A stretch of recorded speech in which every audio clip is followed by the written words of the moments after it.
पीयूष जी, आपका न्यूज़ 18 के इस स्पेशल शो में बहुत स्वागत। आप यहाँ हमारे स्टूडियो में आए, आपका बहुत बहुत धन्यवाद।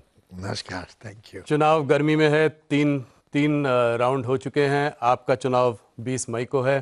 पहला सवाल, आप पहली बार चुनावी मैदान में उतरे हैं, कैसा लग रहा है आपको? बहुत आनंद आ रहा है। मैं माननीय प्रधानमंत्री नरेंद्र मोदी जी का कृतज्ञ हूँ कि अब 40 साल राजनीतिक क्षेत्र में काम करने के बाद मुझे ये मौका मिला कि मैं लोगों की अदालत में जा सकूं, जनता के बीच जाके उनके दुख सुख को महसूस कर सकूं ऑन द ग्राउंड। और एक प्रकार से 40 सालों में कई चुनाव देखे, कई चुनावों की रणनीति बनाई, कई चुनावों में दूसरों के लिए काम किया। यहाँ तक कि मैंने माननीय लाल कृष्ण आडवाणी जी का पहला चुनाव जी 1989 में, वो पहली बार लोकसभा का चुनाव लड़े और उसके पहले कभी कोई चुनाव नहीं लड़े थे। जी और लगभग हमारी उम्र भी सेम है, ही मस्ट हैव बीन 62 साल के थे तब। जी पर अपने आप जब व्यक्ति उम्मीदवार होता है जी तो एक अलग ही स्वाद भी है, एंग्जाइटीज भी होती है, जी और ओवरऑल देखे तो एक मैच्योरिटी भी डेवलप होती है लोगों के बीच में जाके, उनके साथ रोजमर्रा का जीवन बिता के। महाराष्ट्र पे लौट कर आएंगे, आपके चुनाव क्षेत्र पर भी बात करेंगे। पर आप आज हमारे साथ हैं, आप नेशनल लीडर हैं, आपने बहुत मंत्रालय संभाले हैं। एक समय में तो मुझे लगता है सबसे ज़्यादा मंत्रालय आप संभाल रहे थे सरकार में। मैंने अभी अमित शाह जी का इंटरव्यू किया, उनसे पहला सवाल पूछा। मैंने कहा, ये आपका नारा था अब की बार 400 पार, तो क्या ये नारा अभी भी अपने आप में खड़ा हुआ है या गाड़ी पटरी से उतर रही है? पूरा कायम है जी। और जब आप जमीन पर उतरते हो, जब आप लोगों के बीच जाते हो, उनका प्रतिसाय, उनका रिएक्शन, और पॉलिटिकल लीडर्स समझ लेते हैं ऑडियंस के रिएक्शन से कि क्या रिस्पांस मिल रहा है, स्पीच के दौरान क्या रिस्पांस है, विषय के दौरान क्या रिस्पांस है।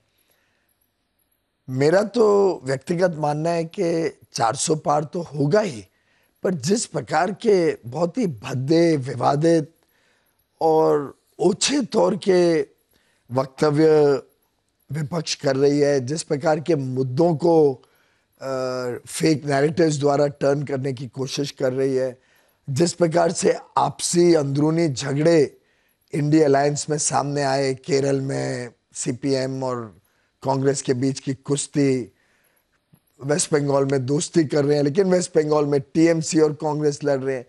तो ये जो पूरा विपक्ष ने अपने आप को एक्सपोज कर दिया है एक बड़े कमजोर विपक्ष के रूप में, ना उनके पास कोई नेता है, ना कोई नेतृत्व है, ना कोई नीति है, ना कोई नियत है देश के प्रति कैसे वो सद्भावना से और संवेदनशीलता से काम करेंगे। ऐसी परिस्थिति में प्रधानमंत्री नरेंद्र मोदी जी के 10 वर्ष का कार्यकाल और उनके 50 वर्ष का बेदाग सामाजिक जीवन, ये अपने आप में लोगों को प्रोत्साहित करते हैं और विश्वास दिला रहे हैं उनको कि मोदी जी ही है जो इस देश को विश्व पटल पर लेके जाएंगे। इधर कुछ देखा है कि मतदान कुछ कम रहा 2-3 चरण में। ये भी देखा गया थोड़ा, अभी अगर आप देखें तो पिछले कुछ दिनों से स्टॉक मार्केट में भी थोड़ा उतार है, एफआईआई सेलिंग आ रही है, कुछ ऐसी खुशफुसाहट चल रही है कि शायद जो नंबर आप लोग सोच रहे थे उस नंबर के आसपास आप लोग ना पहुंच पाए। आपने मुझे 4 महीने पहले 330 का नंबर भारतीय जनता पार्टी के लिए दिया था। तो क्या आंकड़ा देख रहे हैं आप? क्या इसमें कुछ भी सत्य है कि मतदान कम होने की वजह से ओवर कॉन्फिडेंस बीजेपी में आ गया है, घर से जो है वर्कर और कार्यकर्ता आपके बाहर नहीं आ रहे हैं? इस नैरेटिव को आप कैसे देख रहे हैं? सबसे पहले तो मैं स्पष्ट कर दूं कि 330 का जो मैंने आंकड़ा आपको दिया था वो था before our alliances with JDU, before our alliance with Chandrababu Naidu's TDP and before any alliance in Tamil Nadu. जी। तो ये है मेरे ख्याल से सितंबर अक्टूबर की बात होगी। जी, बहुत 4-5 महीने पुरानी बात। उसके बाद ये सब डेवलपमेंट्स के बाद ये आंकड़ा बढ़ते ही गया है। जी। इससे भाजपा का भी आंकड़ा बढ़ा और हमारी एक ओवरऑल एनडीए अलायंस का भी आंकड़ा बढ़ा।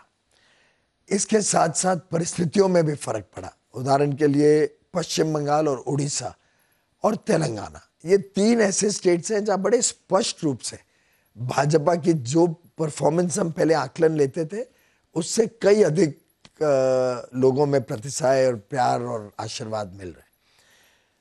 केरल, तमिलनाडु, आंध्रा हम लगभग समझते थे कि बीजेपी का नंबर कुछ नहीं आएगा वहां पे। अब ये तीनों स्टेट्स भी बड़े प्रॉमिसिंग लगने लगे। केरल और तमिलनाडु में अकाउंट खुलेगा इस बार? हाँ, इस बार अवश्य खुलेगा, वो तो लगभग सभी लोग मानते हैं।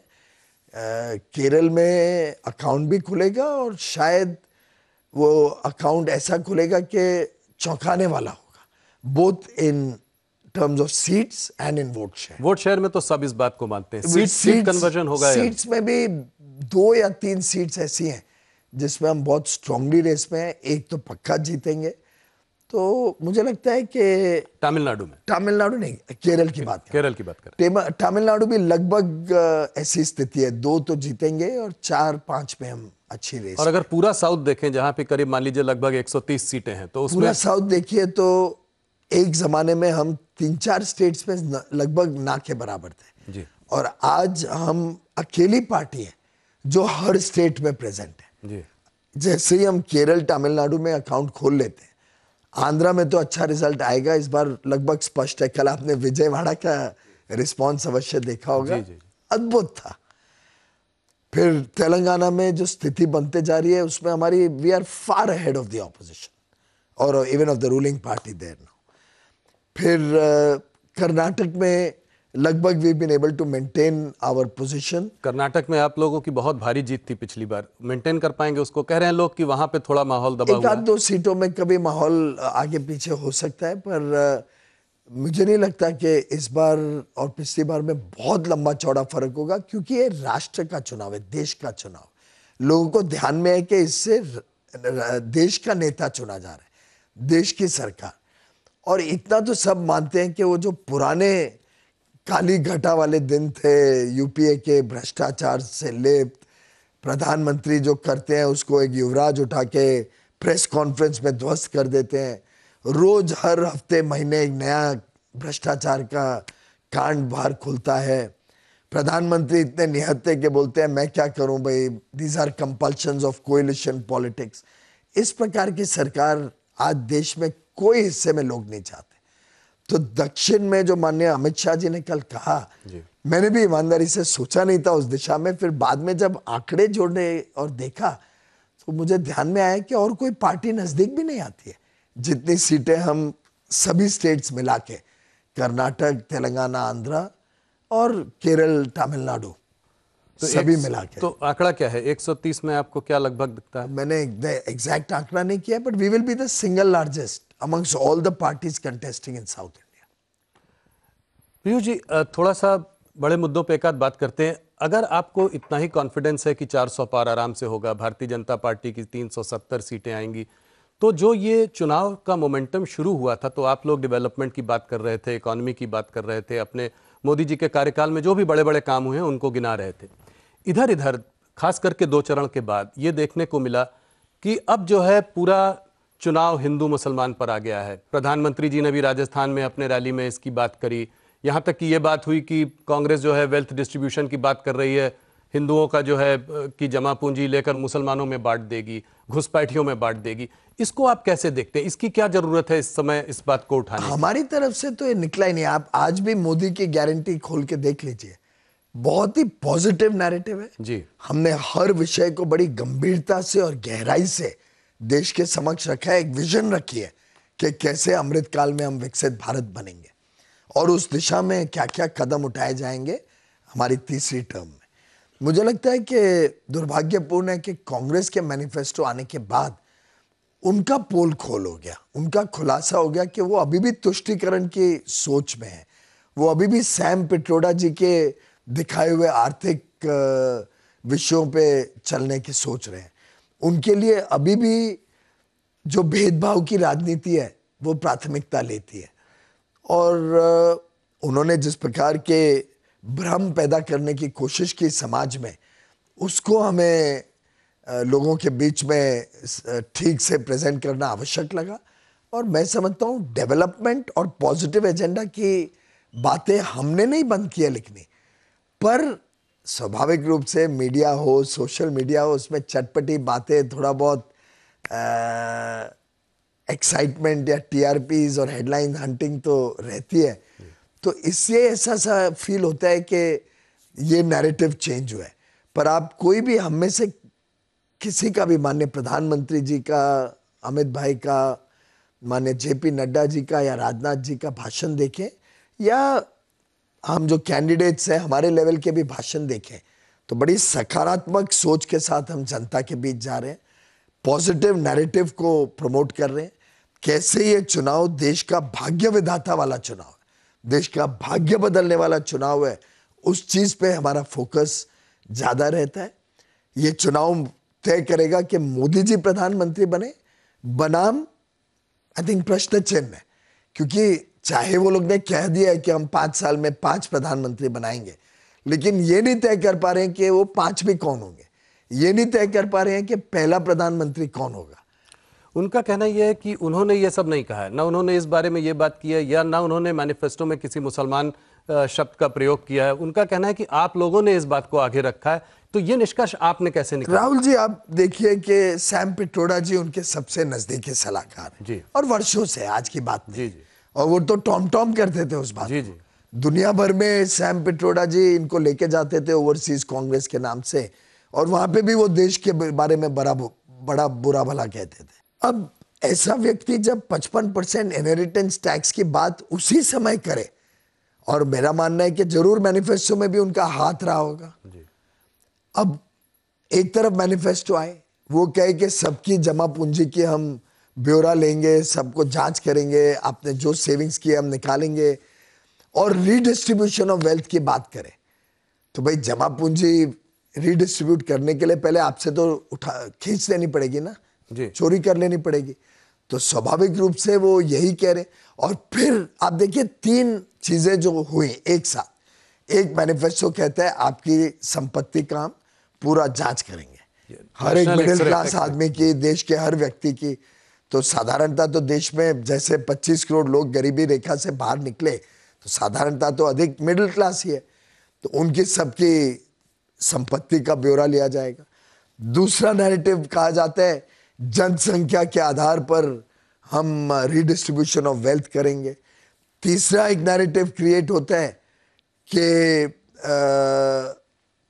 जो माइनॉरिटीज हैं उनके साथ, जबकि एकदम झूठ है, मोदी जी ने अन्याय किया है तो उनका पहला अधिकार है देश के रिसोर्सेज पे, ये उनके प्रधानमंत्री जी का भी, पूर्व प्रधानमंत्री का बयान है। और चौथा, उसी समय सैम पिट्रोडा जी इनहेरिटेंस टैक्स की बात करते हैं कि अमेरिका की तरह 55%, छोटा मोटा भी नहीं, हमारे यहाँ भी इनहेरिटेंस टैक्स था पहले, पर छोटा सा था। 55% टैक्स की बात करना कि भारत के लिए अच्छा होगा। अब ये चारों को जब आप कड़ियों को जोड़े, तभी तो समझ में आता है कि कांग्रेस की सोच क्या है, और राहुल गांधी और उनके मित्र पक्ष किस दिशा में देश को लेकर जाना चाहते हैं। प्रधानमंत्री ने कहा है कि इस मैनिफेस्टो में मुस्लिम लीग की छाप है, ये कैसे आता है? देखिए, कांग्रेस के सभी इतिहास में आप काम देखें तो उन्होंने भाषा के आधार पर, प्रदेश के आधार पर, धर्म के आधार पर, और अब तो आपकी और मेरी स्किन के कलर के आधार पर, चमड़ी के रंग के आधार पर भी उन्होंने भेदभाव किया है। अब मुझे मालूम नहीं आपका क्या है, पर मैं तो महाराष्ट्र में हूं, तो मैं किस कैटेगरी में आता हूं वो आपके व्यूअर्स को बता देना। पर कितना दुर्भाग्य है कि इन्होंने जीवन भर इस प्रकार से लोगों को बांटने की कोशिश की है। इनकी हर योजना में भी लोगों को बांटा जाता था। आखिर सच्चर कमेटी क्या थी? लोगों को एक एक स्टेट में पूछताछ करने निकाला था कि आपने मुसलमानों के लिए क्या स्पेसिफिक पॉलिसी या स्कीम निकाली है। और कितना, मैं समझता हूँ, दुर्भाग्यपूर्ण था कि अगर हम इंफ्रास्ट्रक्चर, रोड का प्रोजेक्ट बनाएं तो क्या, या रेलवे को एक्सपैंड करें, तो क्या उसमें यह तय किया जाएगा कि इसमें कितने % मुसलमानों को आरक्षण दिया जाएगा उस रोड को इस्तेमाल करने के लिए। ऐसे ही अगर आप देखें तो कर्नाटक में या उनके राज्यों में उन्होंने बात की है कि मुसलमानों के लिए आरक्षण देना चाहिए। अब ये सब बातें तो मुस्लिम लीग किया करती थी। तो आप लोगों ने कहा इनके करनी में और इनके कहनी में जो मैनिफेस्टो था और इनके काम जो है, इनके राज्य सरकार जो थोड़ी बहुत रह गई है, उसके काम को देखते हुए और जिस प्रकार से लगातार प्रभु श्री राम का अपमान करना, राम मंदिर के प्राण प्रतिष्ठा कार्यक्रम का बहिष्कार करना, राम के अस्तित्व को ही प्रश्न चिन्ह लगाना, कोई कांग्रेस के नेता कहे कि हमें राम मंदिर का शुद्धिकरण करना पड़ेगा, इस प्रकार के जब बयान सब आते हैं और उसको इस कॉन्टेक्स्ट में देखा जाता है कि ये लोग बात कर रहे हैं कि देश के रिसोर्सेज का पहला हक एक धर्म का, एक समुदाय का होना चाहिए, तो इससे ध्यान में आता है कि ये मुस्लिम लीग की तरह बात कर रहे हैं। ये ओबीसी का रिजर्वेशन लेकर मुसलमानों को दे देंगे, इसको आप कैसे देखते हैं? ये कहां से, ये तो सुप्रीम, ये हम तो रूल ऑफ द लॉ में विश्वास करते हैं। सुप्रीम कोर्ट ने एक तय कर रखी है सीलिंग, उस सीलिंग में आज OBC, schedule caste, schedule tribes के लिए रिजर्वेशन बांटी हुई है। और मंडल कमीशन रिपोर्ट तो कब से आई थी, पर कांग्रेस ने कभी लागू नहीं की थी। एक गैर कांग्रेसी सरकार आनी पड़ी जिसने मंडल कमीशन से ओबीसी को आरक्षण दिया। अगर आप देखें तो हमने जब आरक्षण इकोनॉमिकली बैकवर्ड कास्ट को दिया तो वो भी हमने outside the OBC SC ST quota दिया, जिससे उसको टच नहीं किया।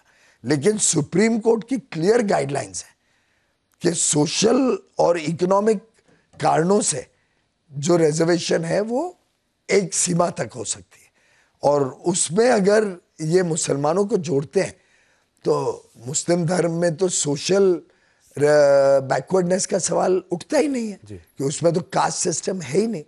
तो स्वाभाविक रूप से एक तो ये नॉन कॉन्स्टिट्यूशनल है, अनकॉन्स्टिट्यूशनल है, पहली बात ये देना ही अनकॉन्स्टिट्यूशनल है, और अगर उसको देने की कोशिश करते हैं तो स्वाभाविक रूप से ओबीसी या एससी एसटी की रिजर्वेशन छीन के ये रिजर्वेशन देनी पड़ेगी। तो अगर एक धर्म के आधार पे रिजर्वेशन ये देना चाहे किसी को भी, और उसके लिए ओबीसी एससी एसटी की रिजर्वेशन को छीन ले, ये कदापि ये देश स्वीकार नहीं करेगा। राहुल गांधी कहते हैं कि आप लोग जो है, नरेंद्र मोदी चुनाव नहीं जीत सकते अगर उनके साथ ईडी, सीबीआई और ईवीएम ना हो। इसका साथ लेकर ही वो मैच फिक्सिंग करते हैं और चुनाव जीतते हैं। इसको आप कैसे देखते हैं? ईवीएम में कर्नाटक में वो चुनाव जीते या तेलंगाना में जीते तो उन्हें तुरंत रिजाइन कर देना चाहिए कि ईवीएम के चुनाव रिजल्ट्स गलत है, तो उन्होंने रिजाइन करके डिमांड करना चाहिए कि हम सरकार बनाने का बहिष्कार करते हैं, हम तो बैलेट बॉक्स वापस चाहते हैं और उसके बाद ही चुनाव में आएंगे। बार बार तो तय कर लें भाई क्या उनके मन में कल्पना है। सुप्रीम कोर्ट को भी ये जो इमोशनल और ब्लैकमेल करते रहते हैं कि अगर कोई सुप्रीम कोर्ट का फैसला उनके पक्ष में गया तो बड़ी डेमोक्रेसी से सत्यमेव जयते, सुप्रीम कोर्ट की तारीफ, और कभी रामलला का मंदिर के हक में गया कि रामलला का मंदिर बनना चाहिए तो तब ये सुप्रीम कोर्ट को क्रिटिसाइज करते हैं। ईवीएम का भी फेवर में आया, ईवीएम का भी फेवर में आया, एक सुप्रीम कोर्ट द्वारा तय हुए। और कितनी सिली बात है कि आज जो लाखों ईवीएम्स देश भर में इस्तेमाल होती है, they are not even interconnected on the net. मतलब इनका इतनी सोच ओछी है, मतलब I would say it is below contempt to even imagine कि देश में 12 लाख से अधिक कितने ईवीएम चलती हैं, दे आर नॉट इंटरकनेक्टेड। तो अगर किसी प्रकार का भी कुछ गलत काम हो तो 12 लाख ईवीएम्स को टैंपर करना पड़े, और उस हिसाब से अगर चले तो विपक्ष की किधर भी कोई सरकार या कोई चुनाव में जीतने का सवाल ही नहीं उठता है। तो बड़ा सिली नैरेटिव है। पहले से जानते हैं कि हारने वाले हैं, तो अभी से ग्राउंड्स बना रहे हैं कि क्या नैरेटिव क्रिएट करेंगे जिससे राहुल गांधी की हार है, इससे बचाने के लिए ये ईवीएम की हार है, कल को बोल देंगे शरद पवार की वजह से हार गए, कल बोल देंगे उद्धव ठाकरे की वजह से हार गए, क्योंकि उन्हें राहुल गांधी और गांधी नेहरू परिवार को बचाना है। रही बात ईडी सीबीआई की, मैं समझता हूँ कानून अपना हिसाब से चलता है, there is a rule of law. आपने भ्रष्ट काम किए तो आप पकड़े गए, अगर if you got caught with your hand in the till तो कानून अपना काम करेगा ही। पर एक बात तो है पीयूष जी की, ज्यादातर जो केसेस ईडी के जो रेड्स हो रहे हैं वो ऑपोजिशन पार्टीज में ही हो रहे हैं। अभी एक नेशनल न्यूज़पेपर ने एक रिसर्च भी किया था, उन्होंने देखा कि करीब 25 नेता जो बीजेपी छोड़कर अन्य पार्टियों में चले गए, उनमें से 23 नेताओं के खिलाफ या तो केस ड्रॉप हो गए या उसको ठंडे बस्ते में डाल दिया गया। तो इसको कैसे देखें? मुझे लगता है कि law takes its own course, law takes its own time also, पर हमारी सरकार किसी केस में इंटरफेयर नहीं करती है। ये इंडिपेंडेंट एजेंसीज हैं, इनको अपना काम करना है। और मुझे लगता है before we take anybody in our party, हम ये भी देखते हैं कि किस व्यक्ति के ऊपर कैसा केस है और वेदर वो व्यक्ति हमारी पार्टी के इथॉस में फिट होगा कि नहीं।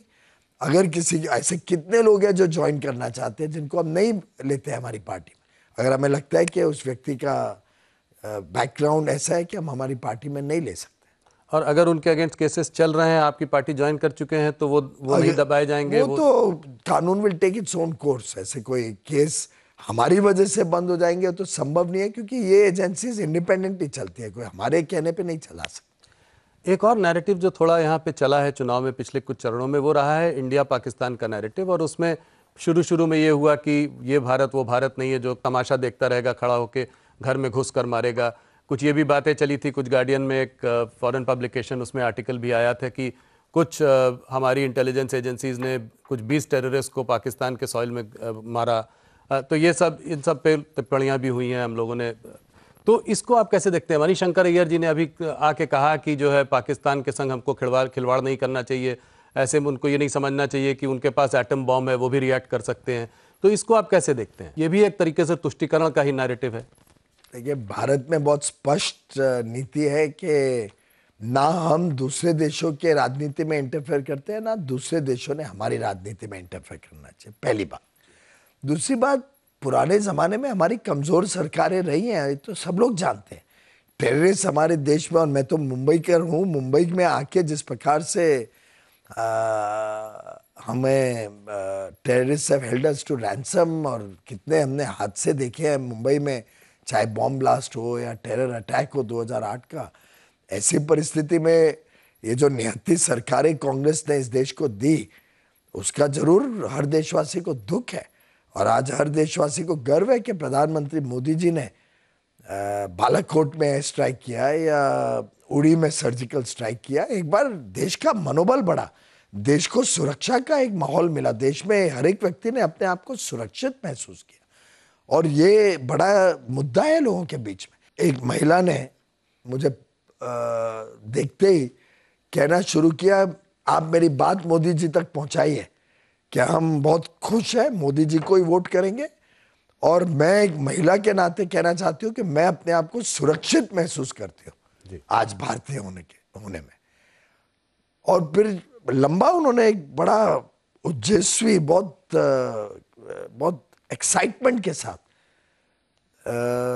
1-1.5 मिनट तक मुझे सुनाती रही कि मोदी जी को ये बताना, मोदी जी को ये बताना। तो आई टेल यू, आज मूड ऑफ द नेशन है कि भारत को फाइनली स्वाभिमान मिला है। भारत अब झुकने वाला नहीं है किसी के साथ। ये जो नई सेंस ऑफ कॉन्फिडेंस आई है भारतवासियों में, मैं समझता हूँ प्रधानमंत्री मोदी जी की लोकप्रियता का ये भी एक बहुत बड़ा कारण। ऑपोजिशन का कहना है कि पाकिस्तान को तो आंख दिखाते हैं, मगर जब चाइना की बात आती है तो उस पर जो है सीधा कोई जवाब नहीं देते हैं। तो चाइना ने हमारी जमीन हथिया ली, उस पर हमारा कोई, उस पर आप लोगों का? राहुल जी, हमारी जमीन चाइना ने बीजेपी के समय नहीं हथियाई थी, कांग्रेस के समय हथियाई थी। वो तो कांग्रेस कटघरे में, और कांग्रेस ने जवाब देना है कि हमारी जो जमीन चाइना ने उनके समय ली, जिस युद्ध को हम हारे कांग्रेस के समय, उसका जवाब तो दे पहले कांग्रेस। और भारतीय जनता पार्टी और एनडीए के शासन में भारत की सीमाएं सुरक्षित है। भारत के सेनानियों का, हमारे आर्म फोर्सेस का, सुरक्षा बलों का हौसला भी बुलंद है। आज मुंह तोड़ जवाब देते हैं अगर कोई हमारी तरफ आंख भी उठा के देखता है। पैंगोंग वैली का आपको याद होगा कैसे हमारे जवानों ने एकदम जवाब दिया, और एक व्यक्ति नहीं वहां अपने मोर्चे से हटा। आज उनको हमने इक्विप किया है with the best of facilities, with the best of equipment. Congress के समय में तो आपको ध्यान होगा कि हमारी इक्विपमेंट या हमारी डिफेंस मैन्युफैक्चरिंग इतनी वीक हो गई थी जी।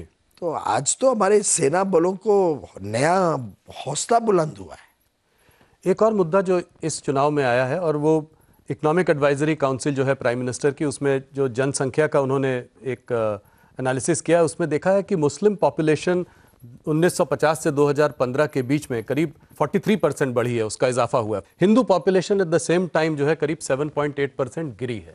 ये इस मुद्दे को आप कैसे देखते हैं? वापस आप लोग सरकार में आएंगे तो क्या कदम उठाएंगे कि पॉपुलेशन कंट्रोल के लिए कोई कदम उठाएंगे क्या? ये समझने की कोशिश हम लोग कर रहे हैं। सरकार की तरफ से तो हमारी ऐसी कोई योजना नहीं है, लेकिन भारत की जनता ने इस विषय के ऊपर गंभीरता से अध्ययन करना चाहिए, सोचना चाहिए, इस पे डिबेट होनी चाहिए, मीडिया में डिबेट होनी चाहिए इस विषय के बारे में, और लोगों ने सोचना पड़ेगा कि क्या ये देश का जो बैलेंस है ये गलत दिशा में जा रहा है, क्या इसका परिणाम होगा आगे चल के। आज के दिन आप अगर दुनिया भर में चारों तरफ देखें तो कई देशों में ये चिंता का विषय उभर रहा है, और कई देश अपने अपने इस प्रकार के चेंज इन डेमोग्राफी के ऊपर चिंता कर रहे हैं, विचार कर रहे हैं। कई लोग तो कानून भी ला रहे हैं जी। पर भारत एक ऐसा देश है जो इंक्लूसिव है, हम सबको लेके साथ में लेके चलते हैं। हम लोग आज मुंबई में हैं, महाराष्ट्र की बात करते हैं। अहम स्टेट है इस चुनाव में, ये आप मानेंगे। पिछली बार आप लोग शिवसेना के साथ थे, 48 में 41 सीटें यहाँ मिली थी।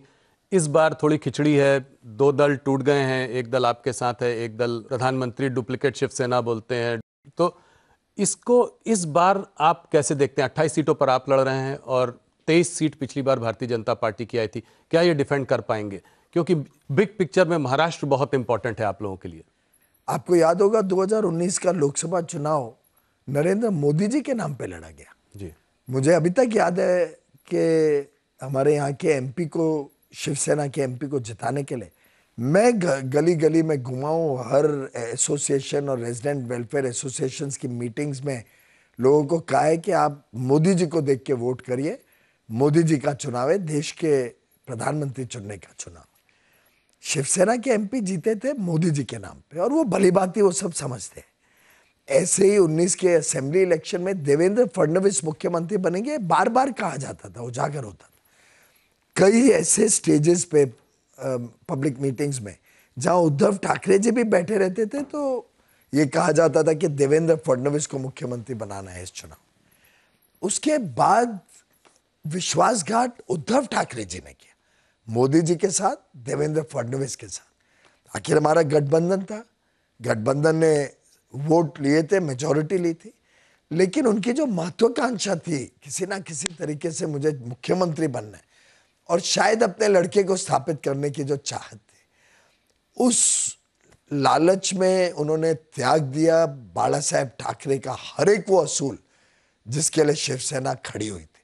हिंदुत्व को त्याग दिया उन्होंने। बाला साहेब ने जो बड़ा फेमस उनका वाक्य है कि मैं अपनी पार्टी बंद कर दूंगा लेकिन कांग्रेस से कभी गठबंधन नहीं करूंगा, उसको त्याग दिया। और तुष्टीकरण की राजनीति के साथ उद्धव ठाकरे जी जाके राहुल गांधी की गोद में बैठ गए। मैं समझता हूं कि शिवसेना के अंदरूनी इसका काफी गुस्सा था। एमपी एमएलए भी देख रहे थे कि उनका अगली बार कोई अस्तित्व नहीं रहेगा इस प्रकार से, और इस परिस्थिति में लगभग पूरी शिवसेना ने तय किया कि हमें नेता बदलना पड़ेगा। और जब नेता बदला, उन्होंने एकनाथ शिंदे जी को नेता बनाया, तो कुछ लोगों ने तय किया कि वो पार्टी के बाहर रहेंगे। उद्धव ठाकरे जी एक स्प्लिंटर ग्रुप बन के रह गए, कुछ 2-4 सीनियर लीडर्स ही हैं उनके पास, बाकी पूरे एमपीज एमएलएज अधिकांश तो ओरिजिनल शिवसेना के साथ ही। तो ये कोई स्प्लिट नहीं है, शिवसेना इज इंटैक्ट, छोटा स्प्लिंटर ग्रुप बाहर है। वैसे ही Rashtravadi Congress, Ajit Pawar is the natural leader. Sharad Pawar अपनी लड़की को बचाने के लिए उन्होंने अपनी पार्टी को त्याग दिया, नहीं तो 14 में भी बीजेपी के साथ गए, 17 में जाना चाह रहे थे, 19 में गए और फिर बैक ट्रैक किया। ऐसा नहीं लगता कि कुछ सिंपैथी हो सकती है उद्धव ठाकरे और शरद पवार की? सिंपैथी तो मोदी जी और फडणवीस के लिए होगी, क्योंकि आफ्टर ऑल धोखा तो इनको दिया गया, बैक स्टैप तो इनको किया गया, विश्वासघात तो मोदी जी और फडणवीस जी के साथ हुआ। तो इफ एट ऑल सिंपैथी होगी तो अधिकांश लोगों में इनके लिए सिंपैथी होगी, कुछ मात्रा में अजीत पवार के लिए सिंपैथी होगी जिसको पॉन बनाया गया अपोजिशन का कहना है कि आप लोग इतने कॉन्फिडेंट हैं महाराष्ट्र में एक तरफ, और दूसरी तरफ प्रधानमंत्री कह रहे हैं कि शरद पवार और उद्धव ठाकरे, शरद पवार जो है अजीत पवार को ज्वाइन कर सकते हैं।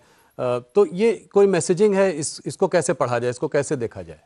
मुझे लगता है उन्होंने तो सिर्फ जब शरद पवार जी ने घुटने टेक दिए और उन्होंने बताया कि अब हम हमारी पार्टी या छोटी पार्टियां कांग्रेस में विलीन हो जाएंगी, तो ये स्पष्ट हो गया। ये बारामती के चुनाव के बाद का, तो ये तो स्पष्ट हो गया कि उनका अंदाजा आ गया है कि बारामती में सुनेत्रा पवार जी जीत रही है और सुप्रिया सुले जी हार रही है, और उनको ध्यान में है कि उनके पास तो एक ही लक्ष्य है कि कैसे सुप्रिया सुले जी को बचाना।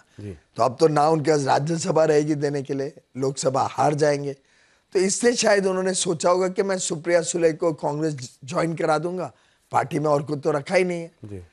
तो सुप्रिया सुले जी कांग्रेस ज्वाइन कर देंगी तो वैसे ही उनका जो स्प्लिंटर ग्रुप है उसमें भी कुछ ज्यादा रहेगा नहीं। वैसे ही उद्धव ठाकरे जी तो कांग्रेस की बी टीम बन गए, उनके ही कहने पे, उनके ही सलाह मशूरे पे चल रहे हैं।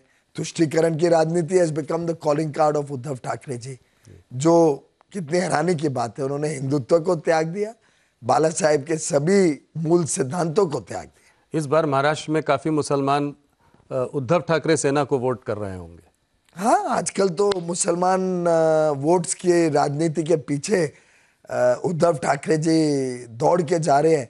इसलिए मैंने कहा कि बाला साहेब को तो कितनी तकलीफ हो रही होगी आज के उनके लड़के के व्यवहार को देख के, पर उनको ये भी संतुष्टि होगी कि एकनाथ शिंदे जी ने उनके मूल सिद्धांतों को अभी भी संभाल के रखा है और शिवसेना उनकी इंटैक्ट है।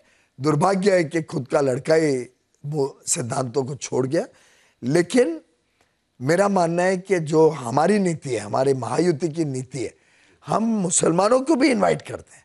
और मैं तो अपने क्षेत्र में देख रहा हूँ भारी मात्रा में हमारे मुस्लिम भाई बहन हमारे को समर्थन दे रहे हैं, हमारे साथ हैं। कल भी पूरा एक बड़ा ग्रुप हॉकर्स का आया था मेरे कार्यालय में। उन्होंने सबने कहा मोदी जी ने हमारे ध्यान रखा है, हमें स्वनिधि योजना दी, हमें अलग अलग प्रकार की योजनाओं से लाभ मिला है, ट्रिपल तलाक के कानून से हमारे माता बहनों को सुरक्षा मिली है, हमारी बेटियों की हमें चिंता रहती थी, हमें मोदी जी ने उससे निजात दिलाई, बेटियों की चिंता से। एक डायरेक्ट सवाल आपसे और पूछना चाहूँगा, आपने मुसलमानों की बात की, पर महाराष्ट्र में यहाँ पे मराठा सेंटिमेंट जो है वो क्या भारतीय जनता पार्टी के अभी थोड़ा अगेंस्ट है?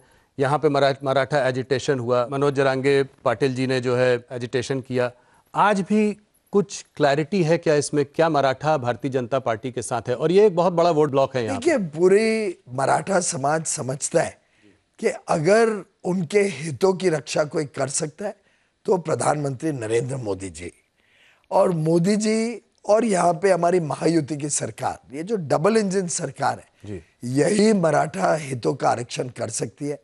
वो जानते हैं कि उनका वोट अगर इधर उधर दे दें तो विफल हो जाएगा, ना कोई चुन के आ पाएगा, ना कोई उनके हितों की रक्षा कर पाएगा। तो मुझे पूरा विश्वास है कि मराठा भाई बहन महाराष्ट्र के मोदी जी के साथ है और मोदी जी को ही समर्थन आशीर्वाद देंगे। पीयूष जी, मुंबई नॉर्थ आपकी सीट, भारतीय जनता पार्टी का गढ़ रहा है, पिछली बार भी बहुत भारी जीत हुई थी। क्या पिछले बार के मार्जिन को बीट कर पाएंगे आप? ये तो जनता जनार्दन ही तय करती है क्या बीट कर पाएंगे क्या नहीं, पर अभी तक जो स्नेह, जो आशीर्वाद, जो समर्थन जमीन पे मुझे मिला है, जहां जहां मैं गया हूं मैंने देखा है, झुग्गी झोपड़ी हो, कोई समाज हो, कोई ऐसा व्यक्ति नहीं है, कोई ऐसा पूरे प्रदेश में, पूरे कॉन्स्टिट्यूएंसी में, क्षेत्र में मेरे को क्षेत्र नहीं दिखा, लोग नहीं मिले जिनका रत्ती भर भी मैंने नेगेटिविटी देखी हो। जी। समाज का हर वर्ग आज मोदी जी के साथ जाना चाहता है। ये वोट तो मोदी जी के लिए आशीर्वाद के रूप में उत्तर मुंबई के लोग देंगे। मोदी जी की गारंटी और मेरा दृढ़ संकल्प कि मुझे मोदी जी की गारंटी उत्तर मुंबई के लोगों के जीवन तक पहुंचानी है और उत्तर मुंबई को उत्तम मुंबई बनाना है। ये मेरी निष्ठा, मुझे विश्वास है कि बहुत ही अच्छी तरीके से लोग उतरेंगे वोट डालने, पिछली बार से अधिक वोट डालेंगे और वो वोट मोदी जी के लिए डालेंगे। कांग्रेस के जो कैंडिडेट हैं भूषण पाटिल, वो कह रहे हैं कि आप आउटसाइडर हैं, थोड़ा मराठी वर्सेस गुजराती कलर भी देने की कोशिश जारी है। इन सब से कुछ फर्क पड़ेगा? ये आप जब पहली कोई बार मुंबईकर होने के बाद आप अपने को कैसे देखते ये हैं? जब कोई विषयहीन होता है, जिसके पास कोई विषय नहीं हो, जी कोई प्रिंसिपल, पॉलिसी, विजन नहीं हो, जी किसी के पास कोई फॉलोइंग नहीं हो और मुद्दा भी नहीं हो, जी तो वो इस प्रकार के मुद्दों पे उतर आते हैं। और मजेदार बात देखिए ना, हम सब मुंबईकर हैं, आप भी मुंबईकर हूं, मैं भी मुंबईकर। कभी आपने अपने आपको दक्षिण मुंबईकर या उत्तर मुंबईकर बोला है क्या? आपके यहाँ इतने लोग हैं इस स्टूडियो में, मैं चाहूंगा आप सभी का एक पोल ले लीजिए। अगर एक भी व्यक्ति ऐसा बोले कि मैं मध्य उत्तर मुंबईकर हूं या मैं उत्तर पूर्व मुंबईकर हूं, जी हम सब मुंबईकर हैं, हमें शान है, हमें गर्व है हमारे मुंबईकर होने का। कांग्रेस और उद्धव ठाकरे जी शायद मुंबई को भी बांटना चाहते हैं। देश को तो बांटने की उनकी योजना और नीति है ही, अब वो मुंबई को भी तोड़ना चाहते हैं हिस्सों में, और हमारे मुंबईकर को भी एक दूसरे के साथ लड़ाना चाहते हैं। ऐसे ही पार्टी और ऐसे ही व्यक्ति इस प्रकार के वक्तव्य दे सकते हैं। वैसे हास्य की बात है, क्योंकि वर्षा गायकवाड़ और मैं, हम दोनों सेम एरिया के हैं। मैं सायन का हूँ, वो धारावी की थी, सटे हुए हैं दोनों, एक ही कॉन्स्टिट्यूएंसी है। उन्होंने ये आउटसाइडर वाली बात कांग्रेस की अध्यक्षा के रूप में शुरू की, और अब वो स्वयं धारावी छोड़ के बांद्रा सांता क्रूज में आ गए हैं लड़ने। अब पता नहीं वो अपने आप को वहाँ इनसाइडर मानते हैं या आउटसाइडर। आदित्य ठाकरे जी बांद्रा में रहते हैं, I think, I am sure Mumbaikar सभी जानते हैं। अब वहां से छोड़ के वर्ली से एमएलए बने, अब पता नहीं वो वर्ली में आउटसाइडर है या इनसाइडर है, ये भी एक देखने वाली बात होगी। थोड़ा सा हट के दूसरे मुद्दे पे आते हैं। मुंबई में बैठे हुए हैं, यहाँ पे भी तुष्टीकरण की बात चल रही है। कोई कह रहा था कि हेमंत करकरे जी को जो है आरएसएस के कोई सिंपैथाइजर पुलिस वाले ने मारा, उसको कसब ने नहीं मारा। इन सब चीजों को आप कैसे देखते हैं? मैं समझता हूँ शर्म की बात है। एक हमारे सेना को तो छोड़ सकती है कांग्रेस।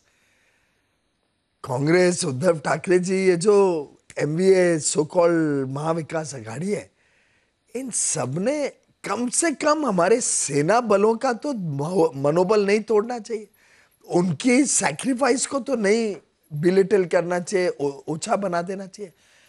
आप देखिए, अब बाटला हाउस में भी यही किया था। इन्होंने कश्मीर में भी बार बार हमारे सेनानियों को एक प्रकार से बहुत ही नीचा दिखाया। वो स्टोन थ्रोअर्स उनके लिए अच्छे थे, और जो सेना के ऊपर पत्थरबाजी होती थी वो उनको तकलीफ देती थी, इंडिया अलायंस के घटकों को। और अब जब बंद हो गया आर्टिकल 370 हटने के बाद, तो उनको दिखता नहीं है कि कैसे बदलाव आया है लोगों के जीवन में जम्मू कश्मीर। तो मुझे लगता है कि कांग्रेस आज जब हेमंत करकरे जी के बलिदान को इस प्रकार से तुष्टीकरण की राजनीति से जोड़ती है, या तुकाराम जी के जो शहीद होके जिन्होंने कसब को पकड़ा, या जो मेहनत और दिन रात काम करके उज्जवल निकम जी ने टेररिस्ट को फांसी पे चढ़ाया, या हमारे जो सुरक्षा बलों ने बाकी 9 टेररिस्ट को गन डाउन करके मारा, और 2 दिन तक मुंबई रैंसम पे था, वी वर ऑन एज, जो हमारे सुरक्षा बलों ने मुंबई को बचाया, इन सब की सैक्रिफाइस को, और कितने सारे हमारे मित्र, मेरे स्वयं के मित्र, उस 2008 के टेररिस्ट अटैक में अपने जान निछावर कर चुके हैं, कि उनका जीवन चला गया इस अटैक में।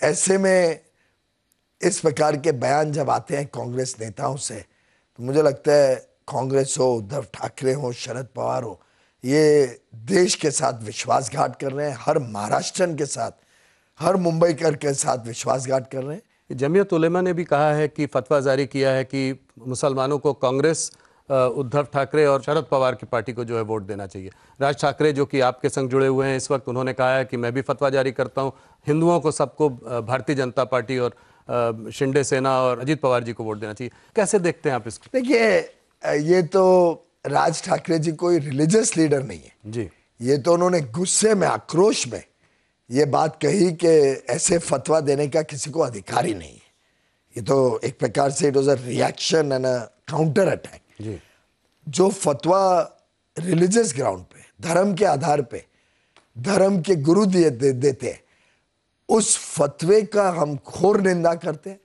इस प्रकार का फतवा देके सामाजिक समरसता बिगड़ती है। और राज ठाकरे जी तो पॉलिटिकल लीडर है। पॉलिटिकल लीडर तो अपील करते हैं। पॉलिटिकल लीडर अपनी बात रख के लोगों का समर्थन, आशीर्वाद का अनुरोध करता है।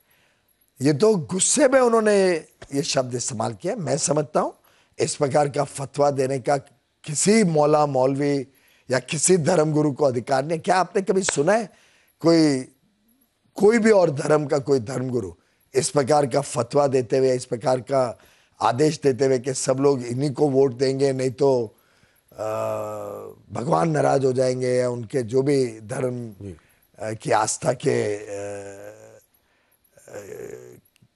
के ऊपर कोई प्रकार का आहत होगी। मैं समझता हूं कि धर्म और राजनीति को मिक्स नहीं करना चाहिए। ये देश सेक्युलर है और सेक्युलर देश में धर्म की हम सबने अपने अपने धर्म की पालना करनी चाहिए। राजनीतिक मैदान पर हम सबने राजनीतिक और ठोस मुद्दों पर राजनीति और चुनाव लड़ने चाहिए। एक सवाल और, आप वाणिज्य मंत्री रहे हैं, रेल मंत्री रहे हैं, आपने रिफॉर्म्स में एक बहुत बड़ा योगदान और बहुत बड़ा पार्ट प्ले किया है। यहाँ का एक बड़ा मुद्दा है श्रम रिहैबिलिटेशन का मुद्दा। इसको आप एक सेंट्रल लीडर होने के नाते, एक जहाँ आपने इतने बड़े काम रिफॉर्म्स किए, इस मुद्दे को आप कैसे देखते हैं? कैसे इसको टैकल करेंगे? क्या सोल्यूशन है इसका?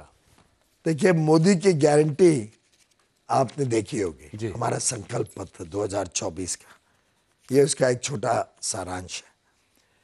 इसमें पहला ही जो अध्याय है, गरीब परिवारों की सेवा, जी, उसी में माननीय प्रधानमंत्री जी ने जो गारंटी दी है, उसमें स्पष्ट किया है कि स्लम भूमि पर स्लम पुनर्विकास के निर्माण को बढ़ाकर कम आय वाले परिवारों को उच्च गुणवत्ता वाले घरों में पुनर्वासित करेंगे। यानी जहां स्लम है उधर ही इन सीटू रिहैबिलिटेट करके जो हमारे लो इनकम परिवार हैं, कम आमदनी वाले परिवार हैं, उनको एक अच्छा घर मिले, उनके बच्चों की परवरिश अच्छी हो सके, ये हमारे गारंटी पत्र तक में हमने लिखी। तो मैं समझता हूं बड़ा स्पष्ट है कि हम तेज गति से देश भर में जितने स्लम्स हैं उनका पुनर्वास करना चाहते हैं। उनको उन्हीं की जगह पे जहां वो रहते हैं उसी जगह पर उनको पुनर्विकास करके नया घर, अच्छा घर मिले, ये हमारा संकल्प है। पीयूष जी, आप हमारे साथ जुड़े, आपने हमारे सारे सवालों का जवाब दिया, बहुत बहुत धन्यवाद। आपको हार्दिक शुभकामनाएं। आपको चुनाव के लिए 20 तारीख को मतदान है। उसके बाद वापस हम लोग मिलेंगे, आपसे फिर पूछेंगे जो आपने प्रेडिक्शन आज किए हैं सही हैं कि नहीं चुनाव में सरकार बनने के बाद। बहुत बहुत धन्यवाद। धन्यवाद राहुल जी, नमस्कार।